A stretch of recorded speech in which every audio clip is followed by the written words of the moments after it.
हर काल में क्रोध आता है, भूतकाल में भी क्रोध आता था, वर्तमान में भी आता है।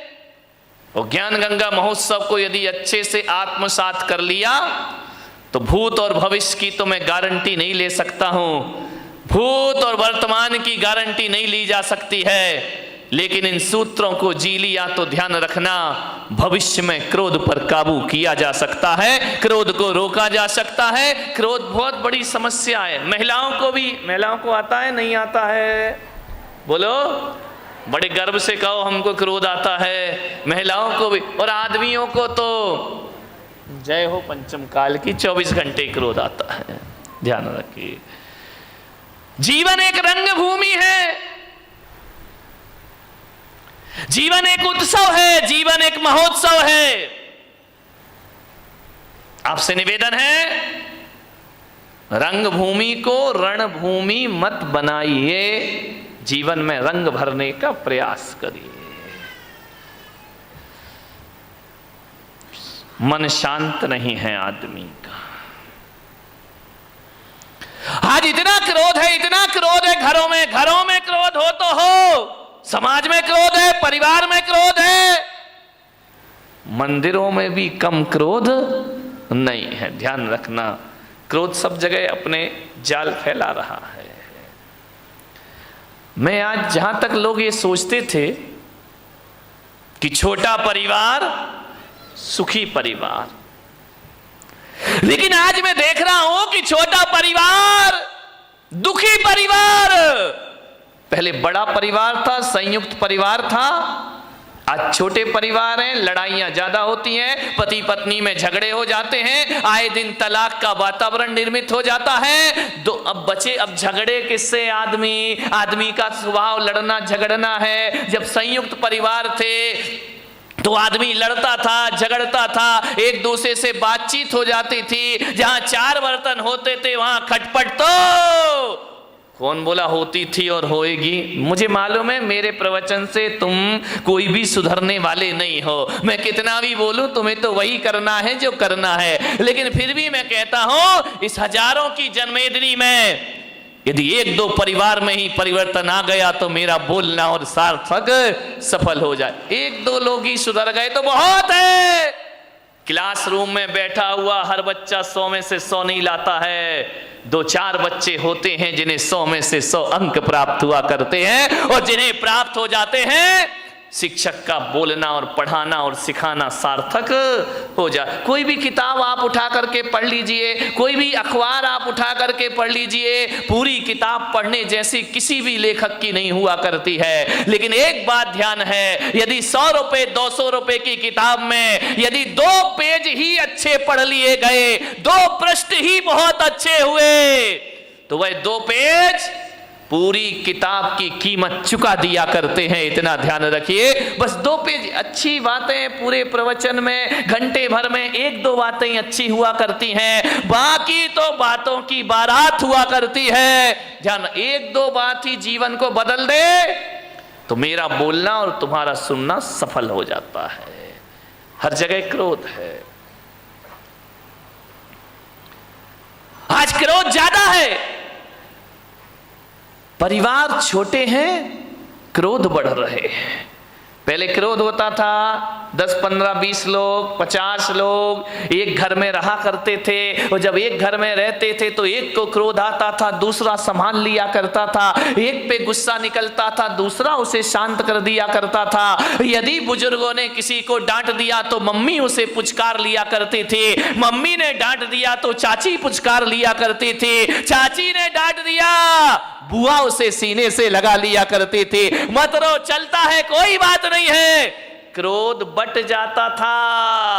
अब तो हम 2 और हमारे नहीं, वो 2 भी नाम के ही हैं, एक पूना में पढ़ रहा तो एक बंबई में पढ़ रहा है। हम 2 और हमारा कोई नहीं है। ध्यान रहे, पति पत्नी रहते हैं। अब गुस्सा कहां निकले मेरे भाई? कौन गुस्सा निकल आया तो संभालेगा कौन? कौन प्यार से हाथ फेरेगा? कौन गले से लगाएगा? अब पति झगड़ता है तो पत्नी का पारा चढ़ जाता है, पत्नी झगड़ती है तो पति का पारा चढ़ जाता है, और कभी कभी जब दोनों के पारे चढ़ जाते हैं तो तलाक की नौबत आजा। छोटे परिवारों में क्रोध ज्यादा हो रहा है, ध्यान रखिए। बड़े परिवारों में क्रोध, एक आदमी को यदि गुस्सा आया, दादाजी को गुस्सा आया, पापा जी को गुस्सा आया, तो ये होता था, थोड़ा गुस्सा इस पे निकल जाता था, थोड़ा गुस्सा उस पे निकल जाता था, 50-50 ग्राम क्रोध बट जाया करता था। अब जो क्रोध आता है वो तो पूरे थोक के भाव में क्रोध आता है, पूरा क्रोध एक पर ही बरस जाता है। ध्यान रहे, बड़ी दिक्कतें हो गई हैं। एक आदमी बड़ा दुखी हो गया, शादी कर ली, पति पत्नी है, भगवान के पास पहुंचा, जाकर भगवान को प्रणाम किया, भोलेनाथ से बोला कि महादेव कोई मन्नत दे दो। महादेव ने कहा मांग, क्या मन्नत मांगता है? बोले बाबा इतना परेशान हो गया हूं, इतना परेशान हो गया हूं, अब एक ही मन्नत मांगता हूं, मुझे शादीशुदा से कुंवारा कर दो वापिस। भोलेनाथ ने देखा, शादीशुदा से फिर से कुंवारा कर दूं वापिस। भोलेनाथ ने कहा निकल यहां से बाहर। अरे बोले बाबा ये कैसी बात है कि आप मुझे बाहर निकाल रहे हो, मेरी मन्नत पूरी करो। भोलेनाथ ने कहा कि मैं मन्नत तो पूरी कर दूंगा, लेकिन पागल है तू, मन्नत नहीं तू जन्नत मांग रहा है, जन्नत में तुझे शादीशुदा को कुंवारा कर दो, ये मन्नत नहीं, ये जन्नत की डिमांड हुआ। ध्यान रखना, तुम्हारा घर जन्नत बन सकता है, इसमें कोई भी डाउट नहीं है। थोड़ी सी समझदारी अपने अंदर रखिए, समझदारी आ गई तो घर को जन्नत बनने में ज्यादा देर नहीं लगा करती है। ध्यान रखें। मान्यवर, आपसे निवेदन है, बड़ा परिवार था, सुखी था, आज छोटा परिवार है, दुखी है, एक ही बेटा है। अब बोलो भाई साहब प्रवचन में क्यों नहीं आते? क्या करे महाराज, दुकान जाना पड़ता है, दुकान खोलना पड़ता है, बेटे को बिठा, बेटा पूना में पड़ता है। अब बताओ, अब आपका एक ही लड़का, मुझे तो अपना भविष्य खतरे में दिखाई देता, तुम्हारा दिखाई दे या नहीं दे, आपका एक ही बेटा है। मैं बच्चे को ये नहीं कह सकता तू सन्यास ले ले, बच्चे को मैं ये नहीं कहता तू दीक्षा ले ले। अब किसे सन्यास देंगे? तुम्हारा सहारा तो एक ही है। पहले 4 बच्चे होते थे, 5 बच्चे होते थे, एक बच्चा दुकान संभाल लेता था, पिताजी समाज संभाल लिया करते थे, कोई मंदिर संभाल लिया करता था। अब तो हमारे यहाँ संभालने वाला कोई नहीं, अब तो घर नौकरों के हवाले हमारे हो गए हैं, और दुकान जो हो गई है वह पार्टनरशिप में चला करती है। घर के बच्चे ही नहीं है, बहुत बड़ी बड़ी फैक्ट्री बन जाती है, और बच्चा अमेरिका में जाके पढ़ता है, वापिस लौट के नहीं आता, बाप बेचारा यहां रोता है, इस करोड़ों की फैक्ट्री का उत्तराधिकारी कौन हो? समस्याएं बहुत ज्यादा हो गई हैं एकल परिवार से। संयुक्त परिवार सुखी परिवार। ध्यान रखिए मान्यवर, क्रोध ज्यादा बट गया, कलह ज्यादा हो गई, अब लड़ने की तो आदमी की आदत है। अब घर में यदि कोई मेंबर ही नहीं है, एक ही बचा तो झगड़ा तो फिर उसी से होगा। ध्यान रखिए मान्यवर, कलह बढ़ गई हमारे घरों में, ऐसे बात करते हैं किसी से जैसे उस पर कोई एहसान कर रहे हो, जवाब नहीं दिए जाते हैं। हालात ये हो गए हैं कि पति बेचारा थका हारा घर पहुंचता है, आवाज लगाता है कि सुनती है, एक गिलास पानी लाके दे दे, प्यास लगी है बहुत। अब पत्नी क्या बोलती है, देख नहीं रहे, मैं सीरियल देख रही हूं, टीवी देख रही हूं, ऐसा करो जाके चुपचाप पानी पी लो, और हो सके तो एक गिलास मेरे लिए भी ले आए। हालात बहुत खराब है घरों के, स्थितियां भी, तुम तो पी लो और हो सके तो एक गिलास मेरे लिए भी पानी लेकर आ जाए। यही चल रहा है ना घर में। शर्माओ मत, देखो सही बताओ जो कुछ चल रहा है। मैं कोई प्रवचन कोई आकाश से उतर के तो आते नहीं है। एक महिला ने पूछा, महाराज एक बात बताओ, तुम्हारी शादी हुई? मैंने कहा मेरी तो शादी नहीं हुई है। बोले आपका परिवार था? मैंने कहा मेरा तो कुछ भी नहीं है। बोले कब दीक्षा ले ली? मैंने कहा बहुत छोटी सी उम्र में दीक्षा ले ली है। तो बोले आप एक बात बताओ, तुमने शादी करी नहीं, तुम्हारे बच्चे हैं नहीं, तुम्हारे बीवी है नहीं है, फिर एक बात बताओ महाराज, ये तुम्हें घर की बातें कहां से पता चलती हैं? ये घर गृहस्थी की बातें कहां से जान लेते हो? अरे मैंने कहा मैं कहां जानता हूं, तो बोले आप इतनी बातें बोलते हो, इतना उदाहरण घर गृहस्थी के देते हो, ये बताओ महाराज तुमने ये सीखा कहां से? मैंने कहा मैंने कुछ नहीं सीखा देवी, तुम्हारे पति आते हैं मेरे सामने, रोते हैं चले जाते हैं, अपनी घर की बातें तुम ही बता जाती हो, तुम अपनी बातें बताती हो, मेरा प्रवचन तैयार हो जाया करता है। और कहां से प्रवचन लाऊंगा? प्रवचन तो तुम्हारे बीच से बनेंगे, मैं कहां से लेकर आऊंगा? तुम ही आते हो महाराज, ये परेशानी, ये दिक्कत, वो दिक्कत, बस मैं पॉइंट नोट करते जाता हूं, मेरी डायरी में प्रवचन तैयार हो जाया करता है। और प्रवचन आएगा कहां से? समाज की बातें समाज के बीच रखना पड़ती हैं। आपको उसी भाषा में समझाया जा सकता है, आपको शास्त्रों की भाषा में समझ में आने वाला नहीं है। उदाहरण भी वही दिए जाते हैं जिसमें आप सुबह शाम जिया करते हैं। ध्यान रखना, ये दिल की बातें दिल तक पहुंच जाया करती हैं, वरना ज्ञान की बातें एक कान से सुनो और दूसरे कान से निकल जाती हैं। ध्यान रखिए, बड़े परेशान हैं लोग, बहुत हैरान हैं लोग, क्रोध से परेशान हैं। अब क्रोध तो भाई आ ही जाता है, करोगे क्या करोगे? लाख कोशिश करो, क्रोध तो आ ही जा। जहां चार बर्तन होते हैं वहां खटपट तो बोलो होगी, आगे भी।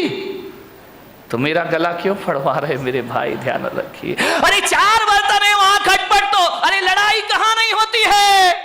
ये मत सोचो कि केवल तुम्हारे घर में लड़ाई होती है, लड़ाई तो महापुरुषों के घर में भी हुआ करती है, बड़े बड़े ज्ञानियों के घर में झगड़ा हुआ करते हैं। अब आप भी बताइए, जिन्हें दुनिया महापुरुष बोलती है, आदर्श पुरुष माना करती है, लड़ाइयां तो उनके घरों में भी हुआ करती हैं। अब ये महाभारत बताओ, कोई गरीब घरों की लड़ाई तो थी नहीं, ये महापुरुषों के घरों की लड़ाई थी। महाभारत चल, दो भाई भाई लड़ रहे हैं, वो भी तो एक झगड़ा ही था ना। कौरव और पांडव ये महापुरुष गिने जाते हैं, इनके घरों में भी झगड़ा हुआ करता था। रामायण में सिंहासन को लेकर के झगड़ा हो गया, राम के घर में भी झगड़े होते हैं, दुर्योधन के घर में झगड़े हुआ करते हैं, युधिष्ठिर के घर में झगड़े हुआ करते हैं। झगड़ा कहां नहीं होता मेरे भाई? भरत बाहुबली का ये झगड़ा नहीं तो क्या था, ये भी तो एक झगड़ा था। ये मोक्षगामी लोग, ये सम्यक दृष्टि लोग, यहां इनके घरों में भी झगड़े होते थे, और बड़े आदमियों के घरों में भी झगड़े होते हैं। आदमी तो गाली ही गाली बोलता है, हर चीज पे गाली बकता है, बिना गाली के बातों की शुरुआत नहीं। कई का तो गाली तकिया कलाम बन जाता है, हर बात पे चार गाली बका करता है। मैंने कहा यार, जितनी भी गाली इस देश में है वो महिलाओं के नाम से सारी गाली है, माँ के नाम से, बहन के नाम से, बाप और भाई के नाम से कोई गाली इस देश में नहीं है। मैंने कहा इतनी सारी गालियां महिलाओं के नाम से क्यों है इस देश में? विचार किया कि महिलाओं को गाली आती है लेकिन ये गाली बका नहीं करती हैं, लेकिन आदमी 24 घंटे गालियां दिया कर। ध्यान रखिए मान्यवर, किन बातों पे झगड़ा होता है हमारे घर में? छोटी सी मानसिकता, बस संकीर्ण प्रवृत्ति हमारे यहां झगड़े को जन्म देती। हकीकत बताऊं, जीवन में 90% झगड़े फिजूल के हैं। देखना, कोई सिर पैर नहीं उन बातों का, कोई दम नहीं, कोई सेंस नहीं उन बातों में। जिन बातों में आदमी झगड़ पड़ता है, लड़ लेता है, मारपीट शुरू हो जाती है, दुश्मनी का संद ठिकरों के लिए आदमी लड़ता है। मान्यवर, आप यदि क्रोध करने के बाद यदि शांत हो जाएं और एकांत में बैठकर सोचें, यार मैंने जो झगड़ा किया है ये लड़ने जैसी बात थी या नहीं थी, तो 90% बातें ऐसी हैं जिनका कोई वजूद नहीं हुआ करता है, उसमें आदमी झगड़ा कर लिया करता है। थोड़ी सी गलतफहमी आ गई, आदमी झगड़ा कर लेता है, थोड़ी सी शंका आ गई, आदमी झगड़ा कर लिया करता है। फिजूल की बातों में झगड़ा है। मेरा एक जगह चातुर्मास हो रहा था, और चातुर्मास में संत निवास के बाजू में एक बहुत बड़ा मकान था। सुबह सुबह हम लोग पाठ कर रहे, भगवान का भजन कर रहे हैं, झगड़े की आवाज आने लगी। अरे मैंने कहा भाई ये झगड़ा कौन कर रहा सुबह सुबह? मेरे साथ लड़के थे, मैंने कहा जरा देखो किसी ने टीवी चालू कर दिया है क्या? बोले महाराज झांक करके देखा तो बोले टीवी नहीं है, ये तो लाइव चल रहा है। मैंने कहा मतलब क्या है? बोले डायरेक्ट झगड़ा हो रहा है। मैं गया, मैंने खिड़की से झांका, दो पति पत्नी आपस में लड़ रहे, इतना लड़ रहे, इतना लड़ रहे, इतना लड़ रहे हैं कि लड़ते लड़ते कमरे से बाहर निकल आए, आंगन में आ गए। एक के हाथ में बेलन है, एक के हाथ में कौन बोला चिमटा है। चले ऐसे तुम लोग तैयार रहते हो बोलने के लिए। दोनों लड़ते झगड़ते बाहर आ गए, झगड़ा हो रहा। मैंने कहा इधर आओ। अरे बोले महाराज, मुझे देखा झगड़े में थोड़ा सा ब्रेक लग गया। अरे बोले महाराज देख रहे हैं। मैंने कहा इधर इधर इधर आओ, ये सुबह सुबह भगवान के भजन करने का टाइम है, प्रभु के स्मरण करने का टाइम है, वो तुम सुबह सुबह पति पत्नी आपस में झगड़ा कर रहे, कोई तरीका है जिंदगी जीने का? अरे बोले महाराज हो गया, झगड़ा हो गया। मैंने कहा किस बात का झगड़ा है मुझे बताओ, मैं फैसला करूं। बोले महाराज फैसले वाले का कोई बात ही नहीं है। तो मैंने कहा लड़काए को रहे हो? बोले महाराज जब पूछ रहे हो तो हम बताते हैं, झगड़ा हमारा 12 बजे रात से चल रहा है। अरे मैंने कहा कमाल कर दिया, पति पत्नी दोनों हैं, 12 बजे रात से झगड़ा चल रहा है। मैंने कहा किस बात का झगड़ा चल रहा है? बोले कुछ नहीं महाराज, आज नींद नहीं आ रही थी हम दोनों को। तो बोले क्या करे? बोले टीवी भी नहीं चल रही, लाइट भी नहीं थी। तो मैंने कहा क्या किया तुमने? बोले बस लेटा लेटा मेरे मुंह से इतना निकल गया कि मैं अपने बेटे को डॉक्टर बनाऊंगा। पत्नी ने सुना, खबरदार तुम्हारा बेटा डॉक्टर नहीं बनेगा, तुम्हारा बेटा इंजीनियर बनेगा। तो मैंने कहा यार तू इतना क्यों बोलती, जब मैंने कह दिया मेरा बेटा डॉक्टर बनेगा। पत्नी ने कहा कोई तुम्हारा अकेला हक नहीं है, मेरा भी हक है, मेरा बेटा अब फिजूल की बात है, इस पे झगड़ा बढ़ गया बढ़ गया। बोले देखता हूं कैसे डॉक्टर बनाएगा। बोले मैं भी देखती हूं कैसे इंजीनियर बनाएगा। झगड़ा बढ़ते जा रहा, बढ़ते जा रहा, बढ़ते जा रहा। बोले बढ़ते बढ़ते हाथापाई पर आ गए हम लोग कि डॉक्टर ही बनेगा, इंजीनियर ही बनेगा। इतना झगड़ा, बोले सवेरे के 4 बज गए लड़ते लड़ते। बोले देख तू ज्यादा बातें मत किया कर मेरे से, जब मैंने बोल दिया कि मेरा बेटा डॉक्टर बनेगा तो बनेगा। पत्नी ने कहा मैंने बोल दिया मेरा बेटा इंजीनियर बनेगा तो बनेगा। रात भर झगड़े। मैंने कहा एक बात बताओ, तुम दोनों आपस में लड़ रहे हो, झगड़ रहे हो, एक बार बच्चे की मर्जी भी पूछ लो कि तुझे क्या बनना है। बच्चे से पूछना ही नहीं है, दोनों लड़े जा रहे हैं, ये बिना सिर पैर के झगड़े। मैंने कहा बच्चे को बुलाओ बच्चे को, उससे पूछो कि तुझे क्या बनना है। पति ने पत्नी को देखा, पत्नी ने पति को देखा। अरे मैंने कहा बच्चे को बुला के लाओ ना। बोले बच्चा तो अभी पैदा ही नहीं हुआ है। तेरे की आदमी, बच्चा यदि पैदा हुआ तो डॉक्टर बनाएंगे। फिजूल की बातों का झगड़ा है, ये कोई झगड़ने की बात है? सास बहू में झगड़ा हो गया। बहू ने कहा मलाई मेरे पीहर में जाएगी, सास ने कहा चल मलाई यहीं खाई जाएगी। इतनी लड़ाई, इतनी मलाई पे झगड़ा हो गया। बोले ये तो पीहर में जाएगी, पास में पीहर लोणन नीरा की होगी और कहां की हो सकती है। तो बोले ये मलाई मेरे पीहर में जाएगी। सास ने कहा नहीं, मलाई तो बारामती में ही खाई जाएगी, चाहे कुछ भी हो जाए। बोले देखती हूं तू कौन होती है रोकने वाली, अरे तेरे जैसी लाखों बहुएं देखी, चल मलाई यहीं रहेगी। इतना झगड़ा, इतना झगड़ा। ससुर जी दुकान से आए, उन्होंने कहा ये महाभारत क्यों मचा रखी, झगड़ा क्यों है? बोले बहू को समझा लो, वो कह रही है कि मलाई पीहर में जाएगी और मैं कह रही हूँ कि मलाई यहीं खाई जाएगी। ससुर ने कहा तुम मलाई पे लड़ रही, लाओ मलाई लेकर आओ, मैं ही खा लेता हूँ, टेंशन खत्म हो जाएगा, मलाई लेकर आओ। सास ने बहू को देखा, बहू ने सास को देखा। बोले मलाई लेके आ, बोले तू लेके आ। दोनों ने देखा लाए कौन। अभी तो दोनों में ये चर्चा चल रही थी कि भैंस लेके आना